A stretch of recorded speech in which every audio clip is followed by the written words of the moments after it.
Hello students, नमस्कार।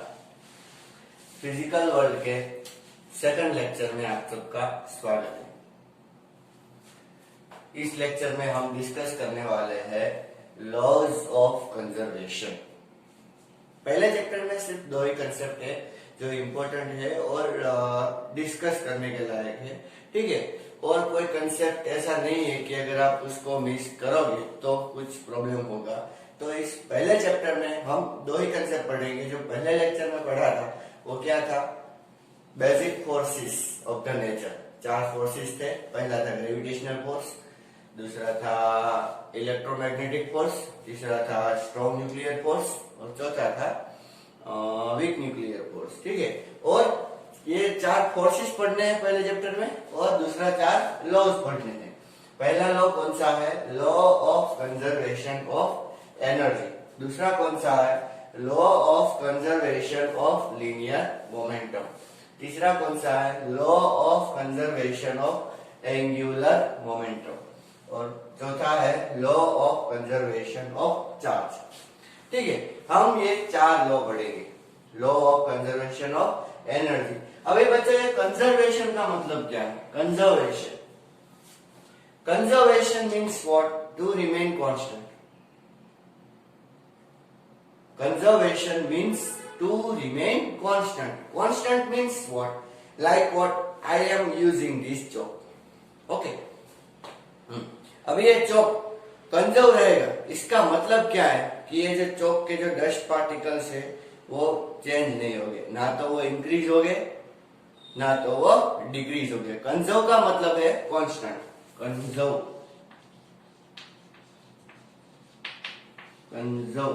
का मतलब क्या है? कांस्टेंट। उसकी अमाउंट कांस्टेंट रहेगी, ठीक है। तो यहाँ पर किसकी अमाउंट कांस्टेंट रहेगी? पहले लॉ में क्या बोलता है कि law of conservation of energy. तो किसकी अमाउंट कौन कांस्टेंट रहेगा? एनर्जी। एनर्जी जितनी है उतनी ही रहेगी, ठीक है, वो चेंज नहीं होगी। Law of conservation of linear momentum. तो लीनियर मोमेंटम भी कैसे होगी? कंजर्व होगा। एंगुलर मोमेंटम भी कांस्टेंट होगा। और चार्ज भी कैसा होगा? कांस्टेंट। अच्छा देखो, एक बात करते हैं। एक आइसोलेटेड सिस्टम की मुझे बात करनी है। आइसोलेटेड सिस्टम किसे बोला जाता है? पहले तो सिस्टम किसे बोला जाएगा? System means what? Part of universe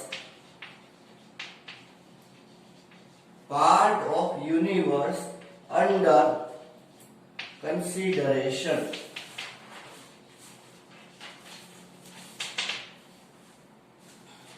आप अभी सब कुछ भूल के ये वीडियो देख रहे हो, ठीक है, मुझे देख रहे हो, मैं जो पढ़ा रहा हूं वो देख रहे हो।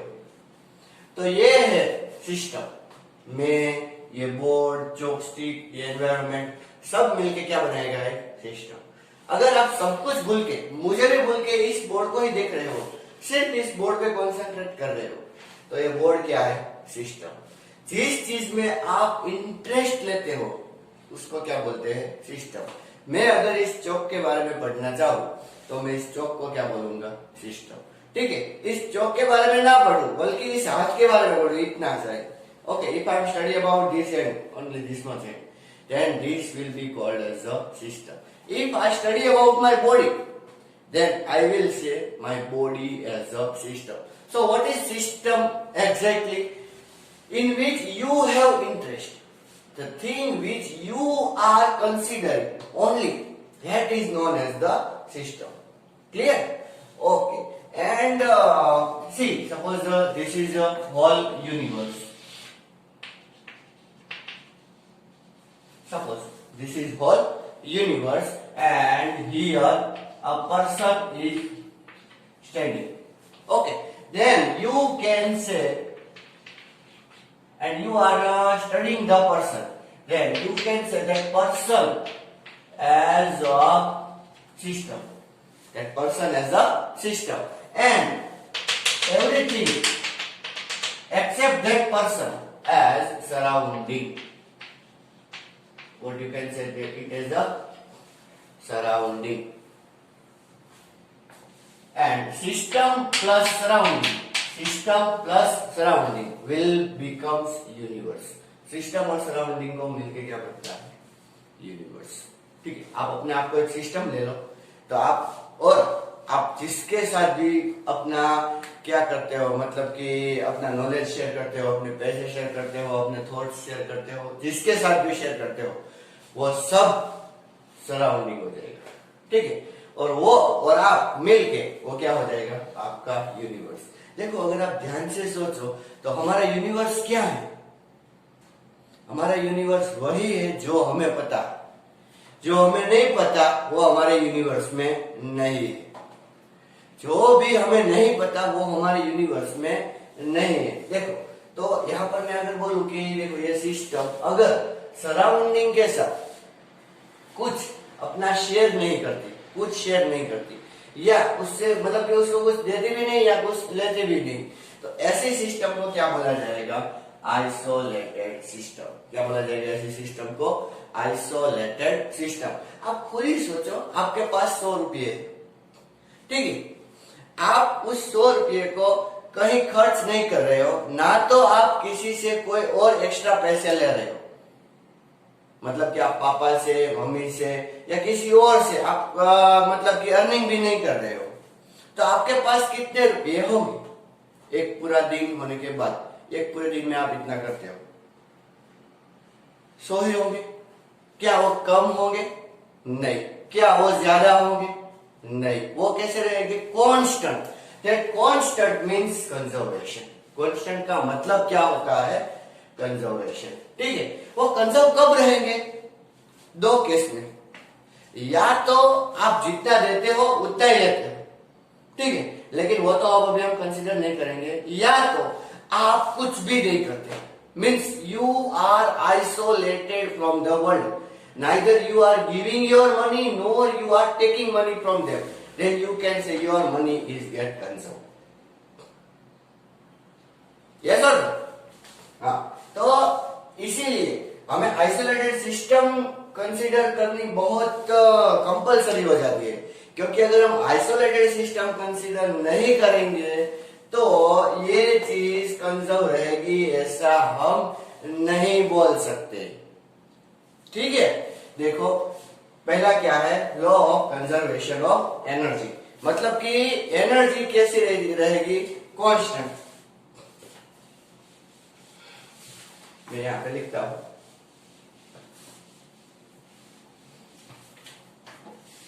पहला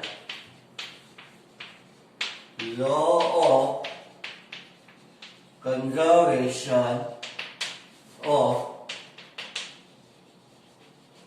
energy. Law of conservation of energy. Energy of an isolated system. Energy of an isolated system always remain constant. ये बहुत वर्सेटाइल स्टेटमेंट है, बहुत वर्सेटाइल. पूरे फिजिक्स में जहां भी जाओ ये तो यूज होगा ही. आप डेडबल रीड के बहुत सारे एग्जांपल्स सिर्फ इस स्टेटमेंट से सॉल्व कर सकते हो. Energy of an isolated system always remain constant. Constant का मतलब क्या है? कंजर्व. ठीक है, देखो मैंने इस बंदे को सिस्टम लिया, ठीक है, और इस सराउंडिंग को मैंने क्या मतलब कि उसके आजू बाजू की जो एनवायरमेंट है उसको क्या लिया मैंने? सराउंडिंग. ठीक है, अगर वो इसके साथ अपनी एनर्जी शेयर करता है तो उसकी एनर्जी क्या होगी? कम होगी. अगर वो उसके साथ एनर्जी शेयर नहीं करता तो उसकी एनर्जी क्या? कम होगी? नहीं. उससे एनर्जी नहीं लेता तो क्या उसकी एनर्जी बढ़ेगी? नहीं बढ़ेगी. तो हम क्या बोल सकते हैं कि अगर ये आइसोलेटेड है, ये बंदा क्या है? आइसोलेटेड. सबसे मतलब कि कोई रिश्ता ही नहीं, तो उसकी एनर्जी ऑलवेज कैसी रहेगी? कांस्टेंट. ऐसा ना? लाइक व्हाट, सपोज हमने पढ़ा है कि वो क्या बोलते हैं कि ये इसकी अगर एनर्जी कांस्टेंट है तो क्या इसने एनर्जी प्रोड्यूस की, ऐसा बोल सकते हैं? नहीं। क्या उसने एनर्जी डिस्ट्रॉय की, ऐसा बोल सकते हैं? नहीं। तो इसका मतलब क्या है, ये बंदा एनर्जी प्रोड्यूस भी नहीं कर रहा है और एनर्जी डिस्ट्रॉय भी नहीं कर रहा है। देखो हम तो इस बंदे की बात करते हैं, लेकिन सोचो कि हम पूरे यूनिवर्स को एक साथ स्टडी कर रहे हैं, एक साथ पूरे यूनिवर्स को, तो पूरा यूनिवर्स क्या हो गया, सिस्टम। ठीक है, उसके लिए कौन सराउंडिंग है? कोई सराउंडिंग नहीं है। क्यों? क्योंकि हमें पता ही नहीं कि यूनिवर्स के बाहर कोई है। आपको पता है? अगर हो तो मुझे कमेंट करके बोल दो, मुझे तो नहीं पता। तो ये यूनिवर्स पूरा कैसा हो गया, आइसोलेटेड सिस्टम। तो ये यूनिवर्स अपनी एनर्जी किसी और के साथ शेयर नहीं करता। तो इस यूनिवर्स की टोटल एनर्जी क्या होगी, कंजर्व। ठीक है, हम ऐसा भी बोल सकते हैं, total energy of the universe, total energy of universe always remain conserved। कैसी रहेगी, कंजर्व, टोटल एनर्जी। ठीक है, देखो अब आपके पास पैसे है, ठीक है, सोचो कि मैंने वो बोला था आपके पास 100 रुपये है, तो बहुत सारी पॉसिबिलिटीज है 100 रुपये की, मतलब कि आपके पास 100 सिक्के है, coins, 1 rupee coin, 100 coin, or you can say 50 coins and 50 rupees note, okay, 10 rupees 10 notes, many possibility are there। समझ आ रहा है नहीं, मतलब कि हम पैसे को बहुत सारे डिनोमिनेशन में बोल सकते हैं। इसी तरह हम एनर्जी को भी बहुत सारी एनर्जी बोल सकते हैं। For example potential energy, kinetic energy, mechanical energy, electrical energy, tidal energy and so on, बहुत सारी एनर्जीज है। ठीक है, तो इसका मतलब क्या है, देखो टोटल एनर्जी का मतलब ये है कि सब एनर्जी। ठीक है, अभी देखो मुझे थोड़ा पसीना आ रहा है, मतलब कि ये थोड़ी थर्मल एनर्जी हो गई। ठीक है, और मैं अभी हिल रहा हूं तो एक कौन सी एनर्जी हो गई, काइनेटिक एनर्जी हो गई। ठीक है, मैं ऐसे जंप करूंगा तो कौन सी एनर्जी हो गई, पोटेंशियल एनर्जी हो गई। मतलब कि मेरे पास सब एनर्जी है, आपके पास भी सब एनर्जी होगी, उन सबका टोटल वो हमेशा कैसा रहेगा, कंजर्व रहेगा। और हम ऐसा भी बोल सकते हैं, अ पर्सन या तो बॉडी, ओके, कोई भी हम ले लेंगे। ठीक है, can neither create energy nor it can destroy energy.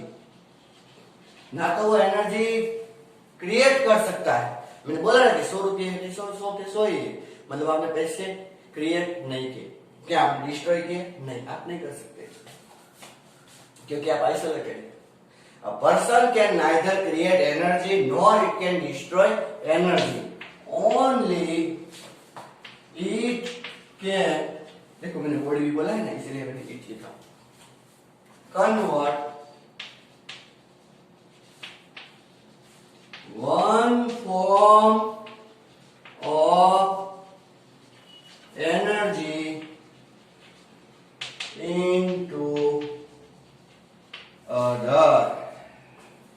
एक फॉर्म को दूसरे फॉर्म में वो कन्वर्ट कर सकता है।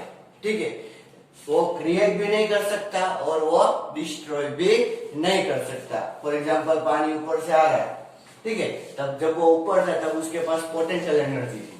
ठीक है, मैं ऐसा ड्रॉ करता हूँ, जब वो ऊपर था तब उसके पास पोटेंशियल एनर्जी थी, लेकिन जैसे जैसे वो नीचे गिर रहा है तो उसकी पोटेंशियल एनर्जी कम हो गई। For example potential energy 100 joule थी, सोचो फॉर एग्जाम्पल, अभी यहाँ पहुंचा तब उसकी पोटेंशियल एनर्जी, यहाँ पर पोटेंशियल एनर्जी 100 थी और काइनेटिक एनर्जी 0।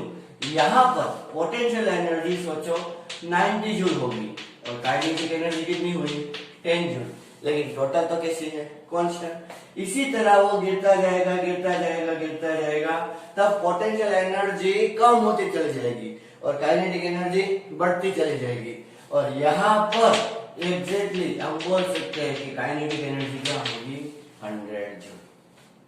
ठीक है, हर बार हम ये लॉ यूज कर सकते हैं, हर बार, प्रोवाइडेड ये कौन सी सिस्टम है, कैसी सिस्टम है, आइसोलेटेड सिस्टम। कैसी है? आइसोलेटेड।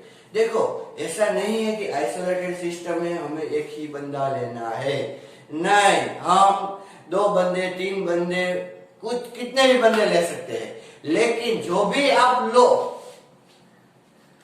वो आपस में एनर्जी क्या कर सकते हैं, एक्सचेंज कर सकते हैं, लेकिन बाहर किसी को नहीं दे सकते। फॉर एग्जाम्पल कोलिजन हो गया, तो इसने अपनी एनर्जी इसको दी, इसने अपनी एनर्जी इसको दी, ऐसा हो सकता है। ठीक है, तो ये टोटल एनर्जी, इसकी एनर्जी प्लस इसकी एनर्जी, तो ये आइसोलेटेड हो गई। ये टोटल एनर्जी हमेशा कांस्टेंट रहेगी। ठीक है, बाहर किसी को ये अगर ना दे तो ठीक है, हम इसको ऐसा कंसीडर कर लेंगे कि ये क्या है, आइसोलेटेड सिस्टम। जब भी हम फिजिक्स में एग्जांपल सॉल्व करेंगे ये laws of conservation of energy के बेस पर, उस टाइम पर हम क्या ले लेंगे कि जो सिस्टम हम पढ़ रहे हैं, ये जो मैंने बात की वो कैसी है, आइसोलेटेड है। ठीक है, तो ये तो थोड़ी सी बात हो गई law of conservation of energy. हाँ, एक बात मैं बोल दूं कि device which convert one form of energy in another is called transducer.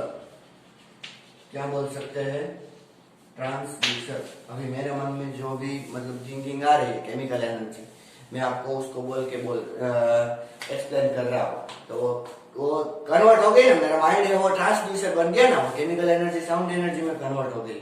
फिर साउंड एनर्जी आपको सुनाई दी और आपने सोचा तो वो फिर से केमिकल एनर्जी में कन्वर्ट हो गई। तो माइंड किसकी तरह बिहेव करता है, ट्रांसड्यूसर की तरह। ठीक है, वो माइक की बात करेगा, माइक। ठीक है, तो माइक में क्या होती है, साउंड एनर्जी इलेक्ट्रिकल एनर्जी में कन्वर्ट होती है। फिर लाउड स्पीकर की बात करें तो वो इलेक्ट्रिकल एनर्जी फिर से साउंड एनर्जी में कन्वर्ट होती है। ट्रांसड्यूसर बहुत सारी जगह पे होता है। ठीक है, तो आप अभी इतना लिख लीजिए और बाद में हम दूसरा देखते हैं, कौन सा, law of conservation of linear momentum. ठीक है।